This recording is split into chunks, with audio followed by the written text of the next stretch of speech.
मु फतेगड़ police station रे मोर जो केस होता मुझे रेजिस्टर करी मैंने एफआईआर देती तो सेठी तो मोर केस समाधान हो जाता। परवर्ती समय मत जो केस देती जो लोक ना से मत गाड़ी गुलज कर पुणी थे मु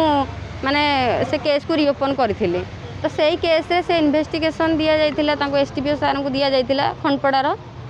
जे कि मदन मोहन प्रधान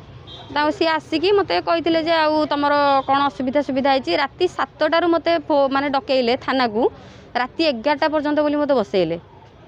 राति 11टा पर्यंत बसैले कहले एफआईआर हो सारापर तुम घर को जीव। मुझे कहली सर देखो मोर छोट पिला दीटा अच्छा घरे घरे कहीं ना एकुटिया लोक मुझे बाट 2 किलोमीटर एकुटिया चलिकी जी केमी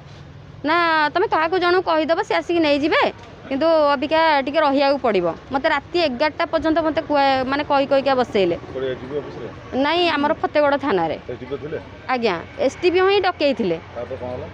डकई केस विषय सब आलोचना कले मोठू नंबर नेले नंबर नहीं केस विषय कथबार्ता हुई नहीं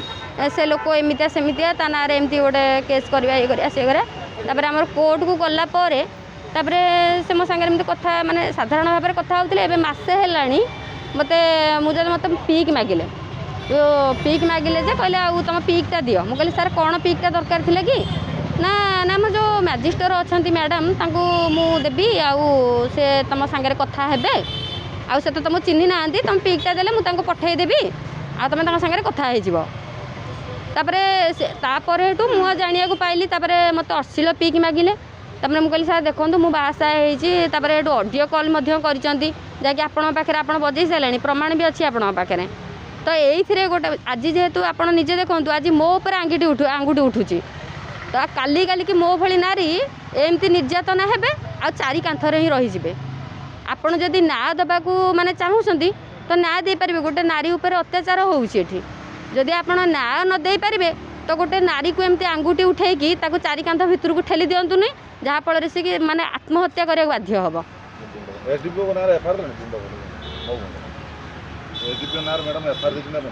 हाँ एफआईआर मुझे सब एसपी पाखे आईआईसी सार पाखे भी देती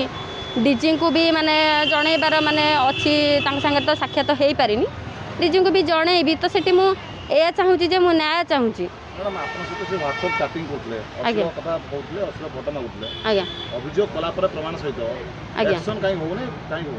सर एक्शन कहीं होनी आपण मैंने तो जानते जी कि सी गोटे अधिकारी अच्छा जेहेतु सी गोटे थाना अधिकारी अच्छा तो तांको उपरे माने आमर आज राजनीति भी तांको उपरे अच्छी घंट घोड़ाई